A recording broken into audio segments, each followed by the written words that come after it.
ചില ആളുകളുണ്ട്, അവരൊരു പ്ലാന്റ് പാഷനേറ്റ് ഒന്നും ആയിരിക്കണം എന്നില്ല, but they need some plans for their office or indoor space. പക്ഷേ കാര്യമായ കെയറിംഗ് ഒന്നും കൊടുക്കാൻ പറ്റില്ല. വേണമെങ്കിൽ ആഴ്ചയിൽ ഒരു തവണ വെള്ളമൊക്കെ ഒഴിച്ചു കൊടുക്കാം. ഇങ്ങനെയുള്ള സുഹൃത്തുക്കളുണ്ടെങ്കിൽ അവർക്ക് ഈ വീഡിയോ ഒന്ന് ഷെയർ ചെയ്ത് കൊടുത്തോളൂ കേട്ടോ.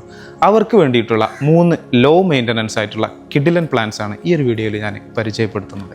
ഒന്ന് സീസി പ്ലാന്റ്, സാമിയോകുൽക്കാസ് സമീഫോളിയ. ഈ പ്ലാന്റിൻ്റെ ഒരു പ്രത്യേകത എന്തെന്ന് വെച്ച് കഴിഞ്ഞാൽ 2 മാസമൊക്കെ വെള്ളം കിട്ടാതെ ഈ പ്ലാന്റിന് നിലനിൽക്കാൻ കഴിയുമെന്നുള്ളതാണ്. കാരണം എന്താണെന്ന് വെച്ച് കഴിഞ്ഞാൽ ഇതിൻ്റെ തണ്ടിലും അതുപോലെ തന്നെ ഇതിൻ്റെ ബൾബിലും ഈ പ്ലാന്റിന് ആവശ്യമായിട്ടുള്ള വെള്ളം ഇത് സ്റ്റോർ ചെയ്ത് വെച്ചിരിക്കും. 2 സാൻസിവേറിയ, സ്നേക്ക് പ്ലാന്റ് എന്നറിയപ്പെടുന്ന ഈ പ്ലാന്റ് നമ്മുടെ ഇൻഡോർ സ്പേസിന് ഒരു എലഗൻറ്റ് ലുക്ക് തന്നെ തരും.